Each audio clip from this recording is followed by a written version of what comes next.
안녕하세요.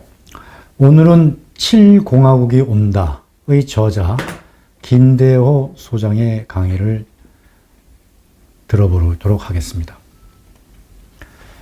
저자 김대호 씨는 진주고와 서울대 공대를 졸업한 엔지니어입니다. 그래서 대우자동차의 엔지니어로 오래 근무를 했고 사회 활동도 굉장히 열심히 하셔서 박영진 열사 추모사업회 간사를 지냈고 현재는 사회디자인연구소 소장으로 재직 중입니다. 저서가 참 많으시죠.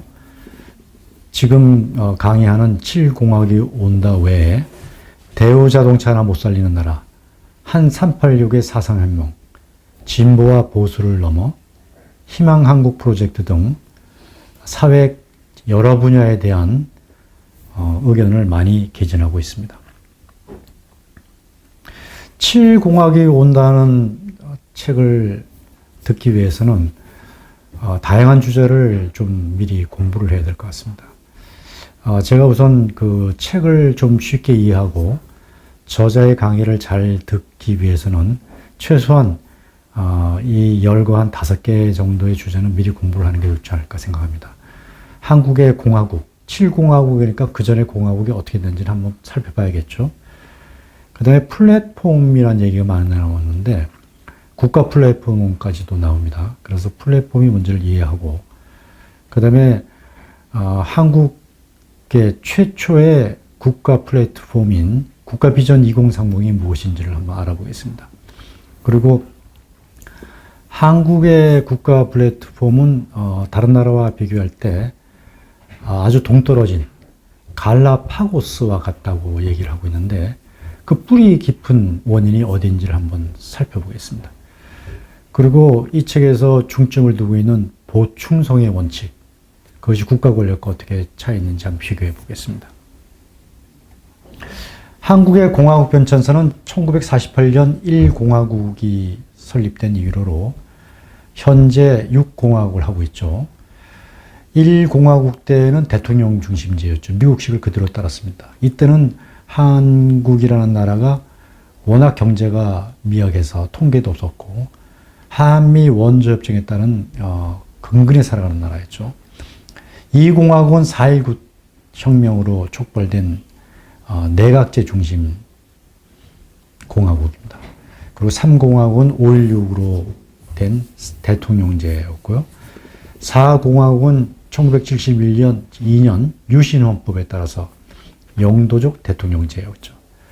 5공화국은 11.6에 따라서 설립된 우월한 대통령제 중심의 공화국이었고 제6공화국은 5년 단임 대통령제를 만든 공화국입니다.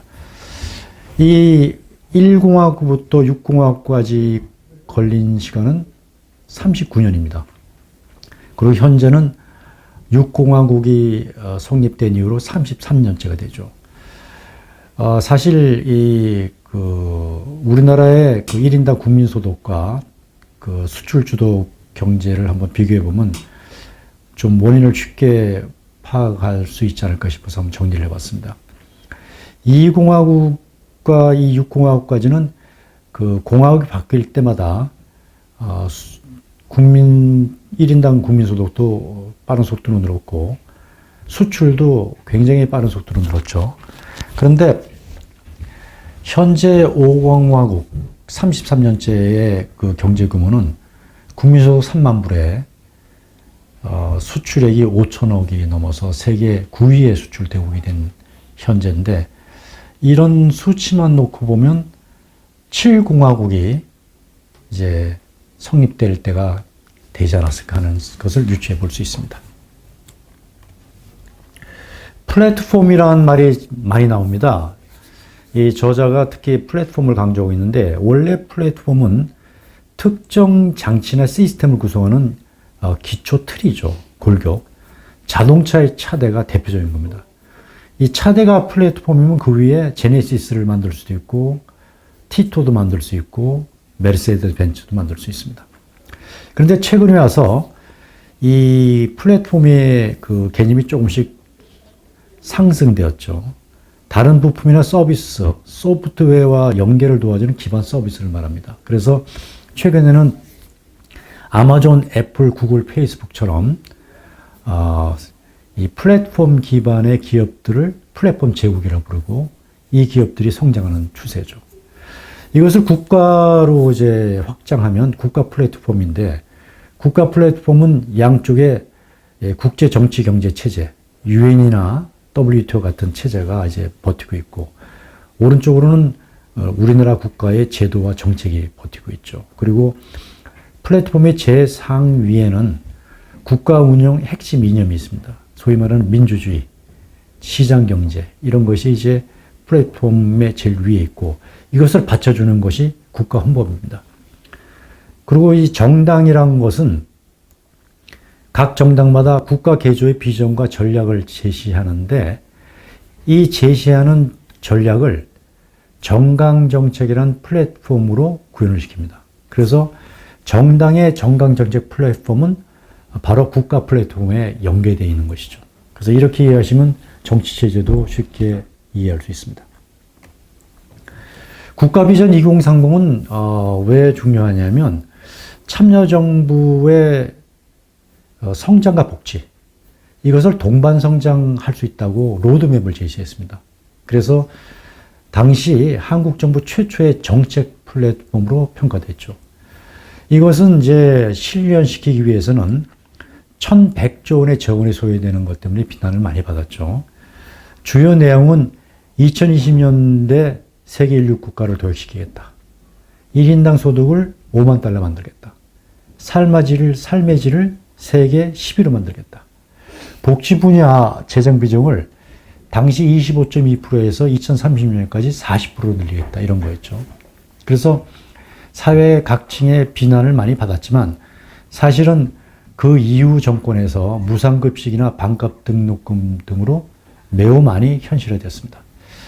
그 국가비전 2030을 제시한 노무현 정부는 참여정부 4년 동안 경제 지표가 별로 좋지 않았습니다. 그래서 비난을 받았죠. 그러니까 경제 성장률이 지금으로 볼 때는 높은데 별로 크게 늘지 않았고 국가 경쟁력은 오히려 하락했고 소비자 물가는 좀 떨어졌지만 국가 채무가 2배가 늘었죠.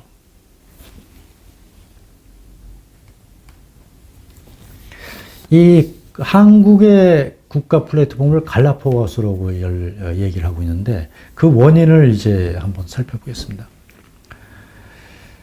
그 국가 플랫폼의 가장 그 뼈대가 되고 있는 질서 이것을 이제 한국과 서양이 다르게 보고 있는데 한국은 조선 경국전 정도전이면 조선 경국전이라고 이제 헌법 같은 거죠.